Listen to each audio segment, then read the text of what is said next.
Hola, hola, ¿cómo están? Muy buenas noches. Nos da mucho gusto saludarles una vez más. Gracias por permitirnos acompañarles durante esta hora. Hoy, en De Tú a Tú, como en cada programa, nuestro interés es conocer una experiencia de vida que nos enseñe. La persona que hoy vamos a conocer ha transitado pues, en el área de la música, pero también en la de la investigación, en la de la conservación de los patrimonios. Vamos a ahondar un poco en estos términos del patrimonio, tanto el tangible como el intangible, que para muchos es desconocido o no muy bien entendido. Hoy les presento a la licenciada Beatriz Silva Proa. Ella es, docente, investigadora, música, antropóloga y hoy pues es nuestra invitada. Bienvenida, Beatriz. Mucho gusto en tenerla aquí en el programa. Gracias. Bueno, pues vamos a empezar desde el principio, ¿verdad? Antes de hablar de esta trayectoria tan importante como docente, como conductora de radio, como promotora también de la conservación de estos patrimonios, principalmente audiovisuales y musicales. Todo eso hace Beatriz.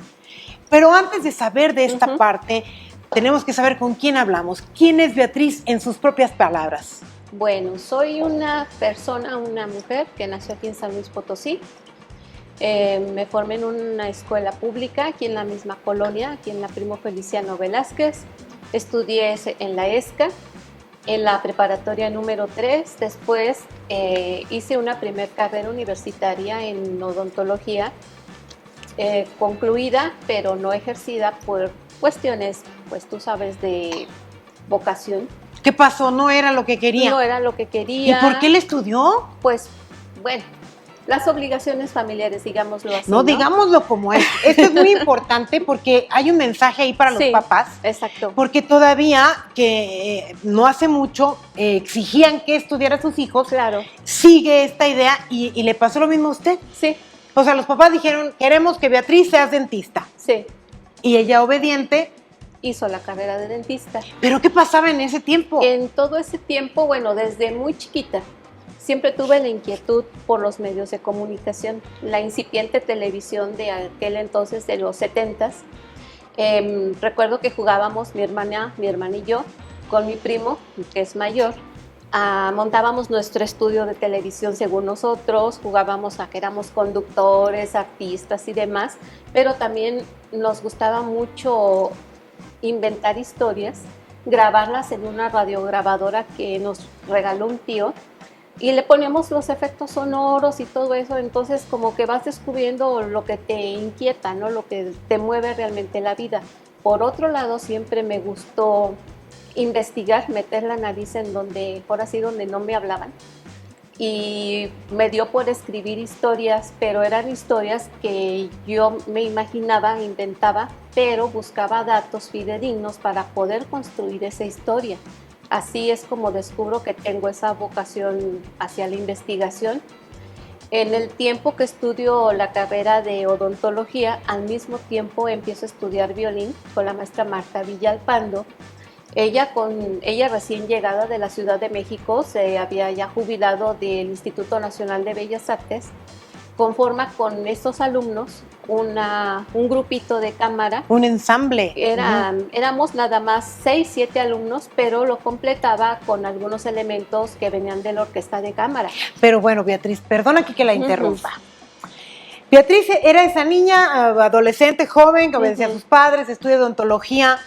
Pero luego, ¿cómo descubre que el violín? Y bueno, ¿los papás pagaban esas clases? No, la maestra nos las daba gratis. ¿Cómo se enteró usted de esas clases? ¿Cómo le dio permiso su familia de que, además de que estudiara, también hiciera el violín? Porque la música ya la traemos de familia, así ya como herencia. Mi abuelo materno era músico, mi papá le daba por hacer música y de hecho en juventud formó parte de un famoso grupo de Morales, se llamaban Los Bucaneros, de hecho por ahí hay historias de ellos, y él era muy buen percusionista. Por el lado materno, pues todo mundo así como que muy talentosos en ese campo en la música. Tuve un tío que formó parte de la orquesta de Agustín Lara allá en México, por ejemplo. Entonces, ya con la música por dentro, como quien dice, ¿no? Y fue justamente la música la que fue direccionando mi vida porque fue la entrada a aprender violín. La maestra lo hizo de muy buena fe. Dijo, yo no les voy a cobrar porque pues sé que ustedes no tienen dinero. No nada más a nosotros, éramos a todo el grupo.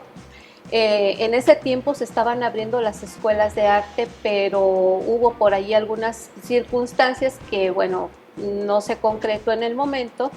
Y pues ya ninguno de nosotros éramos niñitos, porque hay que ser honestos, la música se empieza a estudiar desde la primera infancia. Es lo ideal, pero hay otros casos, ¿verdad? En ese caso, ella nos toma como sus alumnos y empieza a conformar la orquesta. ¿De qué año estamos hablando, Beatriz? 1988. En el 88. 88. Bueno, para los muy jóvenes, ni para cuando la Orquesta Sinfónica ni ningún otro ensamble orquestal formal existía en San Luis Potosí.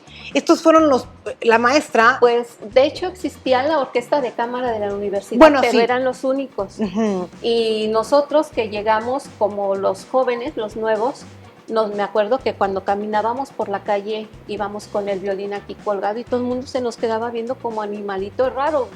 Incluso llegábamos a alguna tienda, ¿qué traes ahí? ¿Una ametralladora? Y pues sí, como que te sacan de onda, ¿no? Y pues así fue, empezamos con la orquesta, allí duramos, bueno, yo duré hasta el 93 junto con mi hermana, y en ese tiempo fue cuando yo le digo a mi mamá, yo ya no voy a seguir, yo no voy a ejercer la carrera.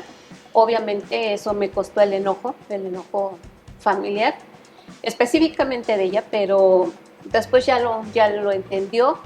Al mismo tiempo se da la oportunidad de entrar a Radio Universidad como locutoras. Mi mamá sí nos incentivaba para entrar a radio, porque como que sí le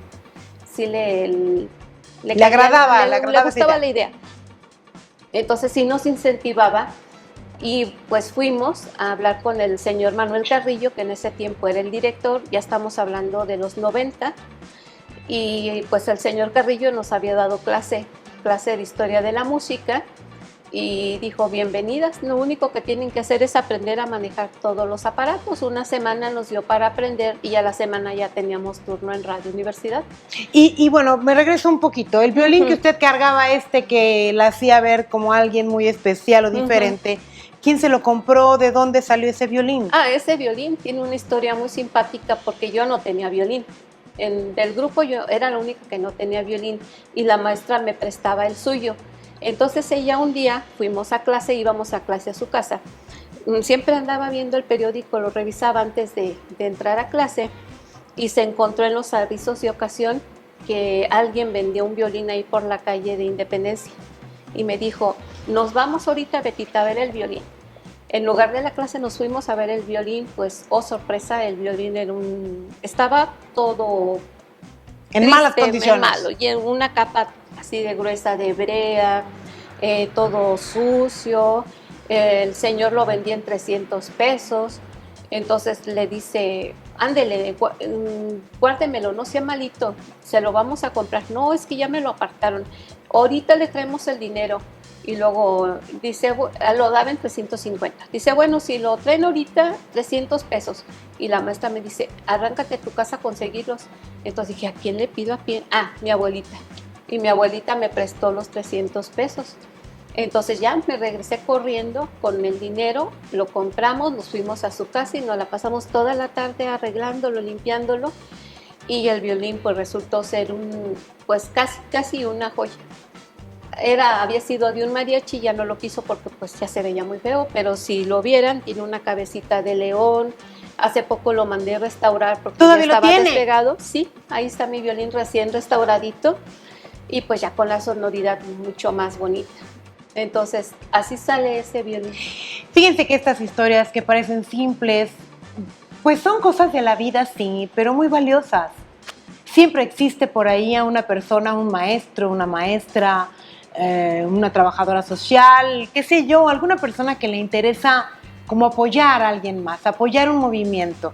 Esta maestra que dijo, yo les doy clases, ella no era de aquí de San Luis, era foránea, había llegado a dar clases a nuestra ciudad y convocó a estos chicos y chicas entusiastas, inquietos por querer aprender música y de manera gratuita y aparte con este estímulo para adquirir los instrumentos y demás, pues siempre los hay, siempre hay estas personas. La cosa es coincidir con ellos, escuchar y aprovechar el momento oportuno, porque tal vez a lo mejor Betita le decía a Beatriz, Betita no le hace caso a la maestra y dice, no, nadie me va a prestar el dinero, qué sé yo, no tuviera la disponibilidad de acceder, pues tal vez la historia fuera otra, ¿no? Entonces, eso nos habla de que en cada momento de nuestra vida aparece alguien que por alguna razón, obviamente cuando nos invitan a cosas positivas, pues vale la pena hacer un poco de caso. Muy bien, apenas vamos en este inicio en donde Beatriz entra al mundo de la música, ya inmersa un poco en el radio, ahí sí apoyada por sus papás, por su mamá. Y mi papá también, porque mi papá sabía a qué horas eran nuestros turnos y se sentaba allí a escucharnos. Y seguía toda la programación. ¿Y qué hacían en el radio en ese momento? Bueno, yo empecé como locutora, operadora. A los 2 años obtuve la licencia tipo A, allá en la Ciudad de México. Creo que fuimos el antepenúltimo grupo que obtuvimos la licencia con examen allá en México. Y pues nos fue bien. Porque antes, déjenme decirles que para ser locutor de radio y de televisión, habría que obtener esta licencia que se tramitaba en la Ciudad de México. Se hacía un examen y demás, y si no, no podías trabajar en medios de comunicación. Yo recuerdo que cuando empecé, estaba en ese proceso del certificado y demás. Sí. Después, como dice aquí la maestra Beatriz, ya fueron pocas generaciones y se anuló esa licencia. Pero usted fue de las que todavía la obtuvo. Todavía en el 92. 25 de marzo del 92. Y ahorita nos platica de qué era su programa y de qué era locutora. Vamos a llegar al punto de la investigación, de la conservación del patrimonio, de los documentales y demás, porque en eso tiene mucho que ver nuestra invitada de hoy. Les invitamos a que se queden. Esto apenas comienza. Estamos de tú a tú.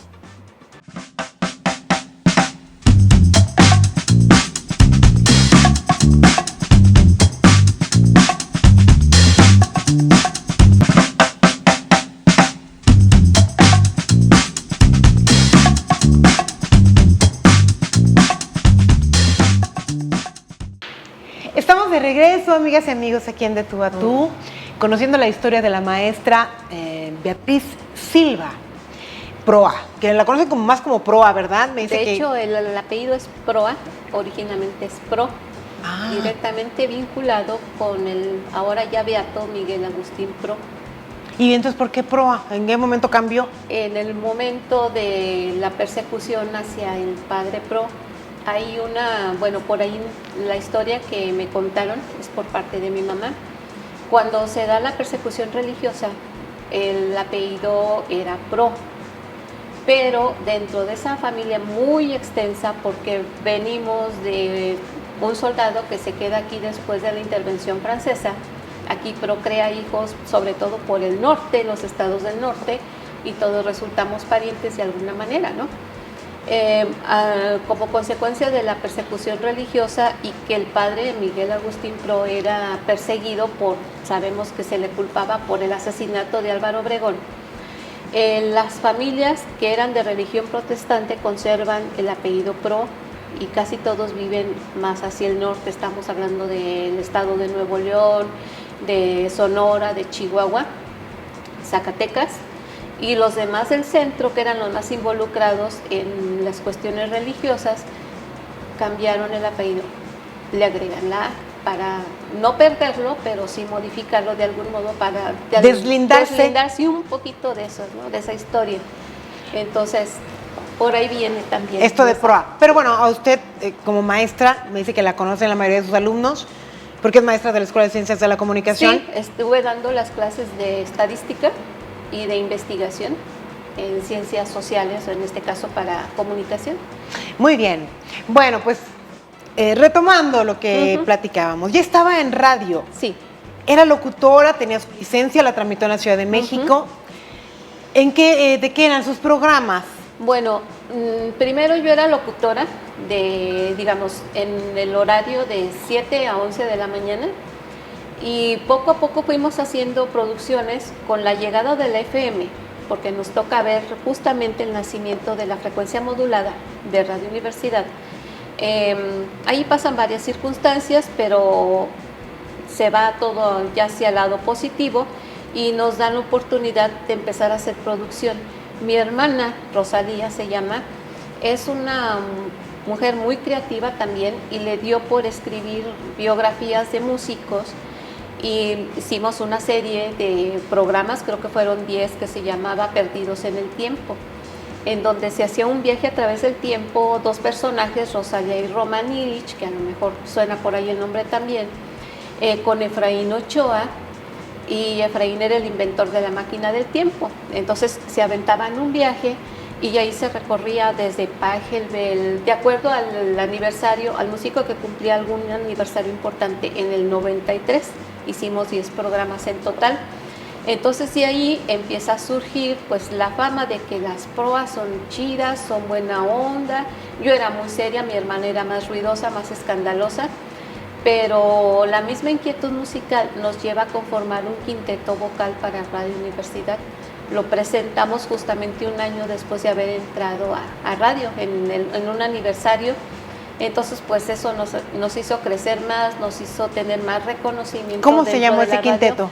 Se llamaba Gaudiamus Universitas y teníamos como himno el Gaudiamus Igitur, que internacionalmente ahora ya se reconoce como el himno de las universidades. Entonces, por ahí empezamos. La producción sale de la imaginación. Entonces mi hermana sale de radio, pero yo me quedo. Al quedarme en radio, me llega la oportunidad de obtener ya una plaza como locutora operadora de aparatos audiovisuales en la estación de FM en el 95, a partir del 4 de enero del 95 y hasta la fecha. Ahí estoy. 95, bueno, que son 30. Ya casi 30 años, ya el próximo enero. Van a ser 30 años ahí. Exactamente. Entonces, ya tenía la facilidad para crear, para hacer otras cosas, y aparte de la locución, pues empiezo a manejar ya otra clase de aparatos, empiezo a crear y me empiezan a dar proyectos. Por ejemplo, hubo una donación de discos de 2 casas disqueras de los principales sellos de música clásica, pero se obligaba a que se diera cuenta de lo que se estaba haciendo. Entonces yo me aventé una serie de programas para justificar esos contenidos y me aventaba yo unas historias muy simpáticas, bueno, a mí me gustaban. Y pues de ahí para acá hemos hecho varias cosas y casi todo en mancuerna con Efraín, porque Efraín es un hombre muy creativo, Efraín Ochoa. Yo creo que es un tipo muy conocido. Demasiado. Le mandamos un saludo a Efraín, por supuesto. Y con él he trabajado muchísimo, desde cuentos, en la pirotecnia. Por ejemplo, la pirotecnia del 90 aniversario de la autonomía estuvo a cargo de nosotros. Toda la cuestión musical, la forma, la composición que le dio forma a la pirotecnia corrió a cargo de nosotros. ¿Cómo fue? ¿Esta pirotecnia estaba sonorizada? Estaba sonorizada, se trabajó con una compañía especializada en eso de la Ciudad de México, los mismos que hacen la pirotecnia para los eventos de la Presidencia de la República, del grito. Entonces a Efraín le piden una composición musical y me dice, oye, fíjate que me están pidiendo esto. Y hizo cinco buques. Y el último lo hicimos con piezas que son representativas para la universidad y para Radio Universidad, porque en el 2013, además de los 90 años de autonomía, también se cumplían 75 años de Radio Universidad. Entonces buscamos las piezas que le dieran ese realce y que se vinculara con la institución. Claro. Y encontramos las piezas, los fuegos reales de artificio de Händel, la coral de la Novena Sinfonía de Beethoven, el Gaudiamus Igitur, que viene en la Sinfonía 3 de Brahms, y la marcha Pompa y Circunstancia, que es la rúbrica de Radio Universidad. Hicimos allí los pegues correspondientes. Todo esto fue entre noviembre y diciembre. En vísperas de la Nochebuena estábamos allí en la casa, que es la casa de ustedes. Gracias. Trabajando pues esa parte, porque Efraín tenía que mandarle el lunes a la Ciudad de México con las características que le pedían, porque pues prácticamente regresando de vacaciones ya era el evento. Fue el día 10 de enero y nosotros regresamos 2 días antes de las vacaciones, ya tenía que estar todo listo.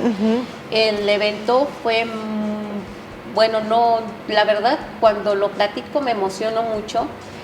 Cuando vimos la reacción de la gente, cuando escucha la música y ve la explosión de los fuegos artificiales, termina y la gente estaba llorando.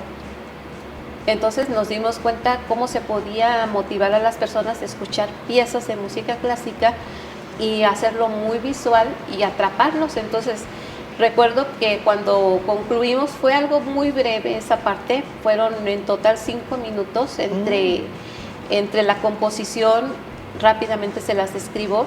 Empieza con una campanada del reloj, nos subimos allá a la azotea a grabar al reloj, específicamente el de la UNI. O sea, grabaron toda la sonorización, todos los, pues eso, detalles auditivos de manera natural y los integraron después a la música y a los efectos de luz, de pólvora. Aquí entra ya una primera intentona de rescatar algo de ese patrimonio sonoro de Radio Universidad que estaba por allí olvidado.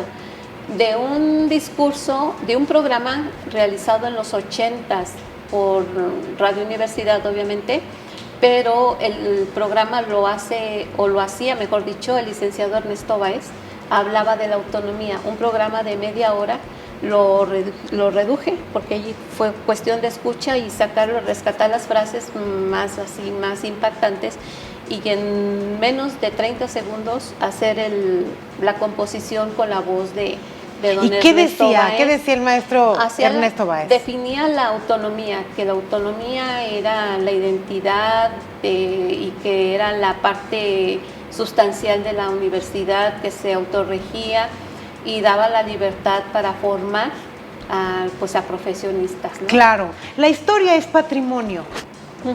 Y la historia está conformada de hechos que no debemos olvidar porque tienen un significado muy valioso, como lo que acaba de platicarnos la maestra Beatriz. La presencia de Ernesto Báez Lozano, un hombre, una figura de la universidad muy importante y de la ciudad en sí, un hombre con una personalidad muy genuina, auténtica, con una gran inteligencia, con una gran generosidad de aportación para la ciudadanía, para los alumnos, en fin, en muchos sentidos. La presencia de su voz, de la definición de la autonomía, era algo muy especial. Rescatar esa historia que se convierte en un patrimonio intangible, porque solo existe ahí un audio o la grabación de algún momento de esta descripción, eso es muy valioso. Y ahí estaba la maestra Beatriz, que hablamos justo de su relación con la conservación del patrimonio intangible. Y entonces esa fue una parte, pero hay todavía mucho que platicar del patrimonio que si no conocemos, no vamos a conservar. Todo aquello que se ignora se puede perder. Entonces, por eso es valioso visibilizar nuestro patrimonio para cuidarlo y que permanezca a perpetuidad, si es posible, porque esos son los hallazgos que nos dan identidad y que nos hacen ver, pues eso, muchas cosas de nosotros mismos, de nuestro pasado, de lo que somos. Eso es muy importante. Y bueno, vamos a hacer una pausa, sí, ya nos vamos a la pausa y seguimos platicando con la maestra Beatriz para seguir ahondando en estos temas, en su labor, en su aportación dentro de Radio Universidad y también como docente e investigadora. Vamos a una pausa y continuamos.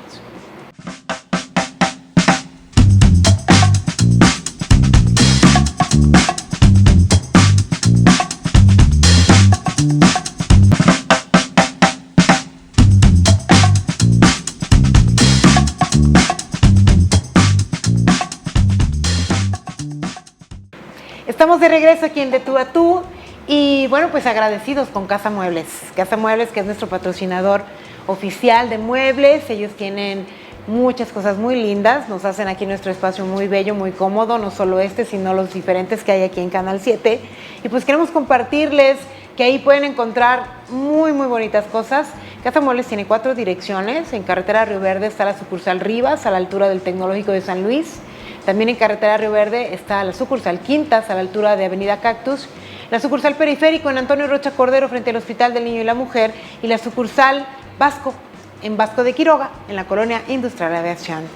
Muy buenos precios, siempre promociones, tamaños, colores, formas, estilos, todo está en Casa Muebles. Y bueno, continuamos con nuestra invitada de hoy, Beatriz Silva, maestra investigadora, música, que ha dedicado una gran parte de su vida a trabajar en Radio Universidad. Y ahorita nos platicaba de cómo encontró este patrimonio intangible en algunos programas la grabación de voces, en este caso del maestro Ernesto Báez Lozano. Y fue integrada a un evento músico sonoro, digámoslo así, de celebración para los 90 años de la autonomía de la universidad. Le preguntaba yo, Beatriz, ¿y cómo encontró usted ese acervo? Las palabras del maestro Ernesto Báez y otras más. ¿Cómo fue que usted dio con ese acervo que estaba ahí medio empolvado y perdido? Bueno, porque en ese tiempo, estamos hablando de 2 años antes, de 2011, la que era la coordinadora entonces de radio, Leti Zavala, me ofrece quedarme con el resguardo, o sea, irme a la fonoteca. Me sacan de cabina, primero hago programación, pero luego me dice, ¿te quieres quedar con la fonoteca? Órale. Para ese tiempo, pues yo estaba también en el proceso de titulación de la carrera de antropología, entonces ya su segunda carrera. La segunda carrera. Digámoslo, una tercera, porque pues está la parte musical que también cuenta como, pues, como carrera. Claro. Y pues ya tenía la formación musical, tenía las bases de la investigación adquiridas a través de la antropología, y la curiosidad que ya me caracterizaba, pues cuando me entregan el acervo, empezamos junto con un grupo de chicas de servicio social, tanto de la escuela, entonces era Escuela de Ciencias de la Información y de Ciencias Sociales y Humanidades, conformamos un equipo muy proactivo y empezamos a buscar, a hurgar entre todo lo que teníamos ahí, a separar contenidos, a clasificarlos y demás. Y en esa búsqueda encontramos cintas con registros muy importantes para la universidad, entre esos discursos del licenciado Báez, la voz, por ejemplo, de Félix Aguajari también en conferencias, de la maestra Juana Meléndez, del padre Nicolás Díaz, que pues un musicólogo de primer nivel aquí en San Luis Potosí. Personajes importantísimos de la ciudad, universitarios, escritores, poetas como Juana, maravillosa. Bueno, muchas personas que ahí dejaron una huella muy importante. Entonces está en este acervo. En ese acervo, en donde también hay programas de Radio Universidad que se grabaron entre los 70s y los 2000, que todavía estaban en vigencia en las caseteras y las grabadoras de carrete abierto. Entonces, pues ahí en esa búsqueda me encuentro ese programa de 30 minutos del licenciado Báez. Y dije, pues esto lo digitalizo. Para esto ya tenía cursos previos en Fonoteca Nacional en cuestiones de preservación y también en cuestiones de coordinación de audiotecas, y ya más o menos ya les sabía por dónde moverme.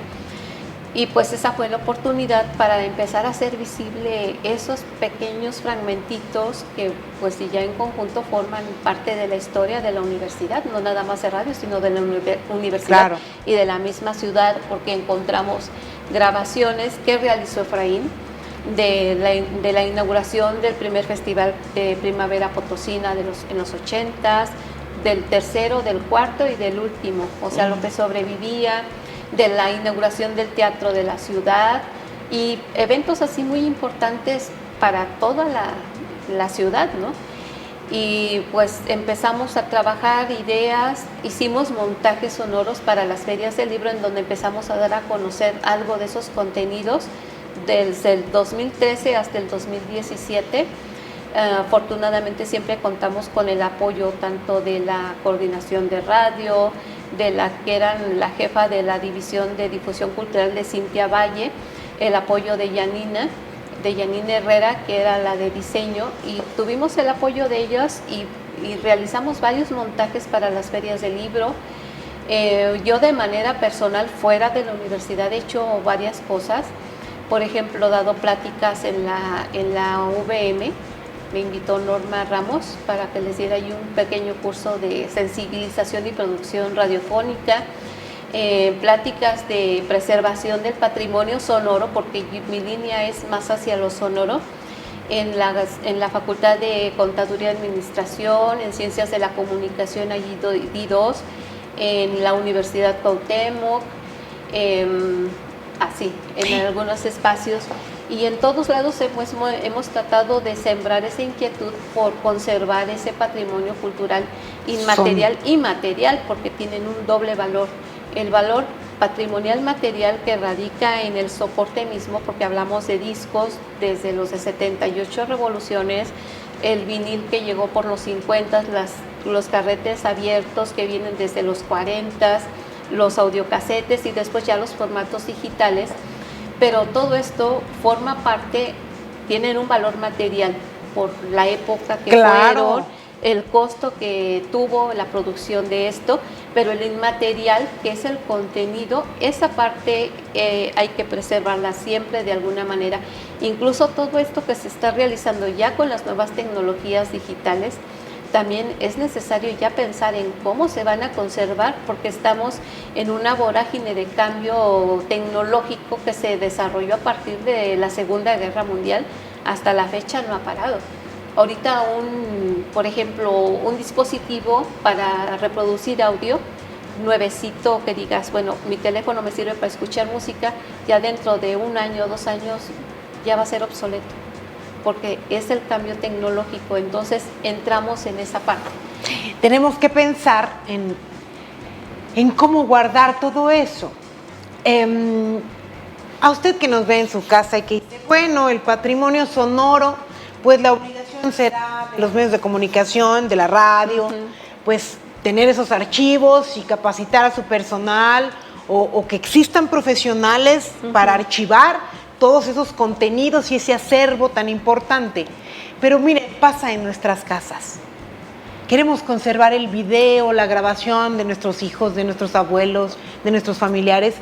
Y hoy en día, tanto en el teléfono se pierde tanta información que también ahí se va vaciando y perdiendo. Y quieres encontrar lo que grabaste hace 2 años, cuando tu abuelita dio el discurso de feliz cumpleaños, qué sé yo.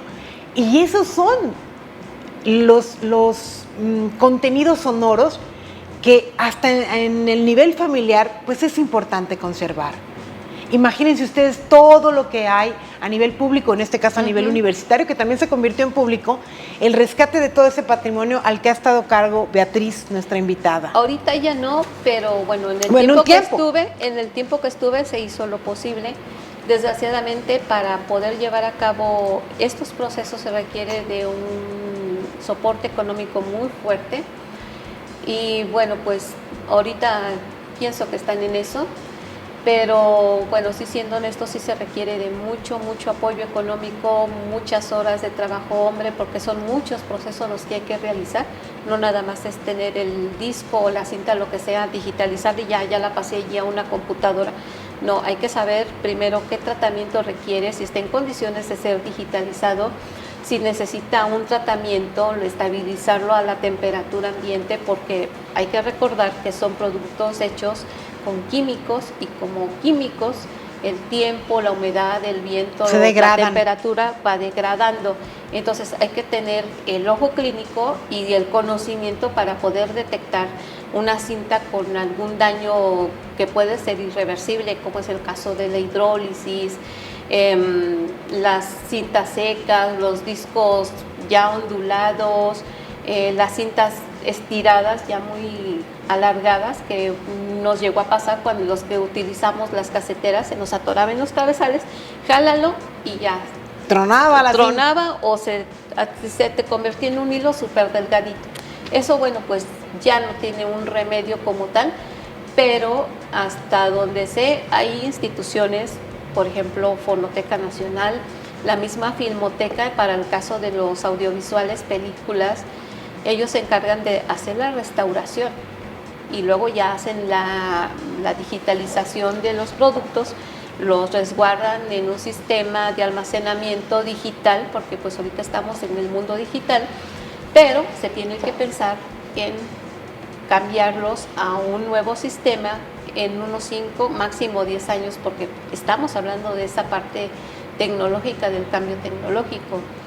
Y sobre todo, el primer objetivo, la finalidad que debe tener el rescate y preservación del patrimonio cultural, material o inmaterial, es ponerlo a la disposición de la gente. ¿Por qué? Porque debe conocer ese pasado, muchas veces me ha tocado platicar con chicos de las nuevas generaciones y no saben, por ejemplo, cómo se creó el Parque Tangamanga.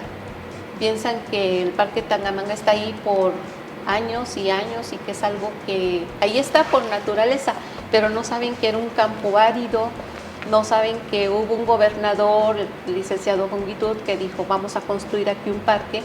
Se dieron a la tarea de adecuar el terreno y a mí me tocó ir a plantar arbolitos. A mí también, claro que sí, los que somos de otra generación Nos recordamos tocó ir a plantar el arbolitos. nacimiento del Parque Tangamanga. Exacto. Entonces, bueno, como ese hallazgo, tiene que haber un registro y como decía maestra, perdón que agregue, acote algo de esto, de que no es suficiente tener un patrimonio y bueno, sí conservarlo y sí ordenarlo y sí guardarlo, no. El punto es que después debe estar disponible al público. Es decir, que hay estos espacios en donde llegue cualquier persona, sobre todo las nuevas generaciones, y puedan tocar un botón y preguntar el Parque Tangamanga, ¿qué origen tiene? Y entonces ahí surjan las evidencias de ese patrimonio histórico, de quiénes participaron, de cómo se hizo ese parque, etcétera, etcétera. Entonces, todo ese acervo debe estar disponible al público. Exacto. ¿Y cómo vamos en eso? ¿Sí estará ya disponible al público? Falta mucho que hacer, ¿no? Falta mucho, porque son procesos muy largos y muy costosos.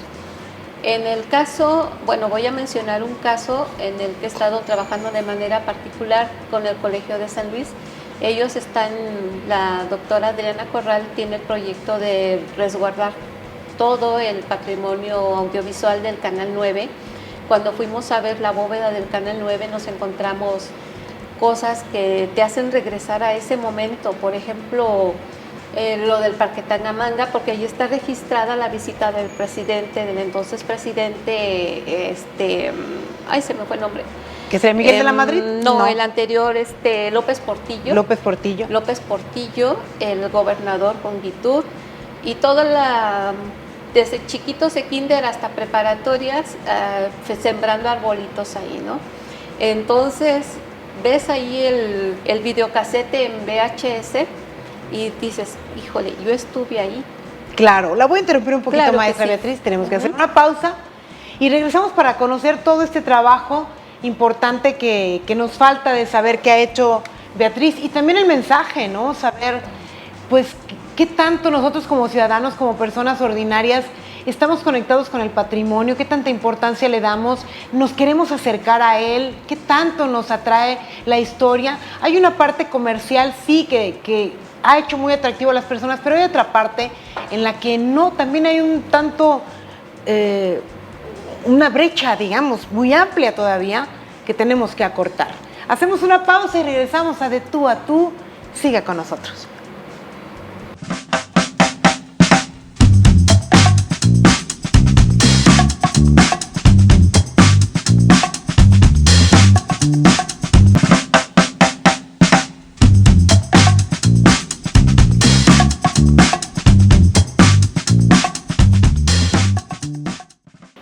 Estamos ya de regreso rápidamente aquí a De Tú a Tú. La maestra Beatriz Silva Proa hasta hoy nos ha contado pues de Radio Universidad, de su interés en conservar los acervos sonoros principalmente y crear estos archivos. Nos está comentando que en colaboración con el Colegio de San Luis y la maestra Corral están haciendo esta conservación de acervos. Sí, de acervos. Exactamente, ¿de cuáles y qué están haciendo? ¿Qué tendremos próximamente al alcance para descubrir?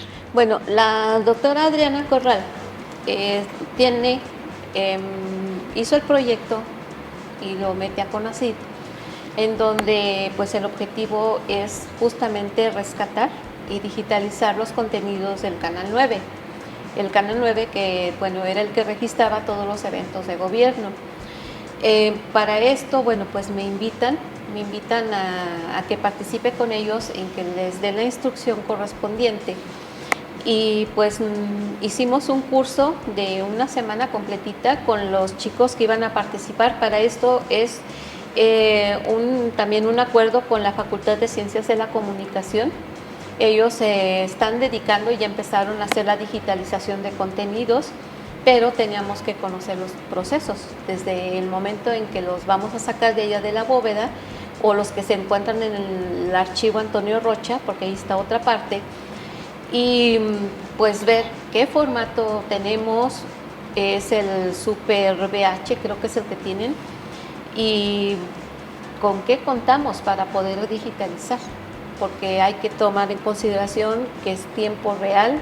Si es 1 hora de programa, es 1 hora que tiene que correr, no lo podemos hacer más rápido ni más lento, sino justo en el tiempo que está grabado, la velocidad correcta, en un espacio de digitalización también correcto, con el software correcto, y sobre todo lo que mencionaba hace rato, si es necesario darle algún tipo de tratamiento especial, ¿por qué no vamos a arriesgar las pocas máquinas que tenemos? Porque es que ser muy sinceros, ya no hay reproductores de ese tipo, ni de betas, VHS, ni otros formatos de video. Que se todo lo análogo pues todo está fuera, perdido ya. Perdido. Incluso lo digital también ya está, mucho ya está fuera. Digamos, por ejemplo, el Laserdisc, pues ya no encontramos un reproductor de Laserdisc, muy difícil, ¿no? Y las pocas máquinas que existen tanto para audio... Perdón, ¿qué es el Laserdisc? El Laserdisc fue un formato de video que surgió en los 90, es una combinación de la imagen y el audio digital, digamos, es la pareja del compact. Es el Laserdisc. Sí, el Laserdisc. Okay. Entonces, fue muy poco tiempo que estuvo en vigencia, pero hubo producciones que se hicieron en esos formatos. En cuestión de audio, pues los digitales que están obsoletos es el minidisc, el famoso minidisc, el DAT, y ya están fuera, esos ya no encuentras un reproductor, no, para nada. Están contaditos los que existen en la ciudad. Entonces, bueno, ese es el primer problema que hay que solucionar, encontrar las máquinas, quien las pueda facilitar o rentar o en todo caso vender, pero son muy costosas, o en todo caso traerlas de Europa, de Alemania específicamente, y pues el precio es bastante alto. Entonces, bueno, regreso al tema del Colegio de San Luis, hicimos ese curso, ya se replanteó el proyecto y ahorita ya están trabajando en el proceso de digitalización. Y bueno, para mí eso es algo muy satisfactorio, porque fuera del contexto universitario estoy trabajando también en lo mismo con otras instituciones, apoyando a quien lo requiere, a quien lo solicita, ¿no? Y pues también de manera particular tengo algunos discos, sobre todo discos, algunos videocasetes VHS, y estoy tratando de conservarlos lo mejor que se pueda para en un momento dado pues también poder digitalizarlos. ¿Qué le recomienda, Beatriz, a la gente que nos ve respecto a esos materiales que tienen, aquellos que tienen sus discos, sus cassettes, algunas grabaciones, qué podrían hacer para pues conservar eso que tienen dentro de esos formatos? Bueno, aquí incluyo además las fotografías, y en el caso de quienes se dedican a escribir música, partituras, yo les recomiendo que no tiren nada, porque dicen, no, pues ha pasado músicos que dejan sus partituras y la familia, pues no, pues es que ya murió y pues esos son papeles, a mí no me sirven, y ahí van a la basura. Y resulta que se pierden tesoros musicales. Aquí en San Luis se ha perdido mucho acervo en cuestión de escritura musical por esa situación. Lo ven como basura. Las fotografías de hace 50, 60 o más años todavía, incluso formatos del siglo XIX, un daguerrotipo, eso ya para qué te sirve, tíralo, no sirve para nada. Y ese es un gran error, porque hace rato lo mencionaste. Registramos las fiestas familiares, registramos todo lo que en su momento tiene una importancia, pero luego pasan los años, no, ya tíralo, y más tarde o más temprano resulta que eso que tiramos nos va a servir para algo, y sin darnos cuenta nosotros mismos ahora sí nos pasamos a fastidiar la existencia, ¿no? Aunque es difícil pues conservar todo. Es difícil conservar, pero por ejemplo, vamos a hablar de música. Se tiene la idea errónea de que toda la música que existe o ha existido a través de los tiempos, desde que existen las grabaciones, están en internet, y eso no es cierto. Están una parte nada más. Yo he buscado piezas muy específicas. Ahorita pongo un ejemplo, hay un cha-cha-cha que le gustaba mucho a mi mamá. Lo he buscado, se llama Señorita Catalina, pero la versión que ella escuchaba, y no la encuentro por ningún lado. La buscas en cualquier plataforma y no está. ¿Y dónde pueden encontrarse? Esos, desgraciadamente, los discos que ya no se reeditaron en compact, se quedaron únicamente en el formato analógico, en el vinil o en el acetato, los discos de 78 revoluciones. Y la única forma, pues, es digitalizarlos y conservarlos, ¿verdad? No tirar el disco original, porque nunca sabemos cuándo se va a volver a ocupar. Ahora, si no tengo espacio en mi casa para fotografías, para discos, para películas, hay instituciones que las reciben con todo gusto, se encargan de digitalizarlas, les entregan sus copias y ellos resguardan esos formatos analógicos, como es el caso de Fonoteca Nacional. Por ejemplo, en Yucatán, la Ada Navarrete está rescatando toda la música tradicional de Yucatán, puros compositores yucatecos. Entonces, ellos están haciendo esa parte de conservar su música. Pero quisiera retomar lo que decía Beatriz. Aquellas personas que no tienen espacio en sus casas para guardar pues todos estos materiales, ¿a dónde pueden acudir? En el caso de la música, hay que valorar lo que se tiene. Y bueno, todos sabemos lo que es muy comercial, lo que sí encontramos en las plataformas. Bueno, pues lo podemos vender, porque hay gente que se dedica a comerciar con esos discos. Si estamos seguros que lo vamos a poder recuperar a través de una plataforma en internet, lo podemos hacer eso, ¿no? Lo regalamos, lo vendemos, lo que queramos hacer. Pero cuando son grabaciones muy especiales, que ya no las vamos a encontrar en ningún lado, ni siquiera en internet, la recomendación es: mándelas a una institución. Fonoteca Nacional, ellos reciben sobre todo ese tipo de grabaciones extrañas. ¿Aquí en San Luis Potosí existe Fonoteca Nacional? ¿No? ¿Tiene que ser en la Ciudad de México? Hay que hacerle trámite a la Ciudad de México. En el caso de películas, está la Filmoteca de la UNAM, por ejemplo, ellos reciben. Creo que también el Politécnico hace ya ese trabajo. ¿Aquí de manera local no hay? No hay todavía quien se encargue de hacer eso, pero a nivel nacional sí, y el trámite es muy sencillo. Se puede donar, se puede dar en comodato, hay varias formas para poder resguardar ese material que ya no podemos tener en casa. Lo mismo ocurre con fotografías, lo mismo ocurre con las partituras. Las partituras también forman parte del patrimonio cultural intangible, material intangible. Y por ejemplo, Fonoteca Nacional tiene ya un buen número, creo que son más de 100 registros en memoria en patrimonio del mundo en la UNESCO. Entonces, por ejemplo, ahí hay películas como Los Olvidados, el himno nacional cantado en lenguas indígenas, películas que fueron una joya y que, bueno, pues ya forman parte del patrimonio de toda la humanidad y están en la UNESCO. Es cuando forman parte de ese patrimonio que ya no solo es de San Luis o de México, es de la humanidad. Es de la humanidad. El tiempo se nos termina, Beatriz. Sí. Gracias por compartirnos esos sueños cumplidos y parte de su historia, Beatriz. No, muchas gracias por la invitación. Gracias.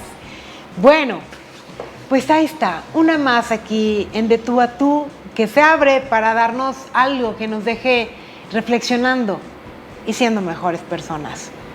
Gracias por habernos aceptado durante esta hora, gracias al equipo de producción. Los esperamos en el siguiente encuentro de Tú a Tú. Hasta la próxima.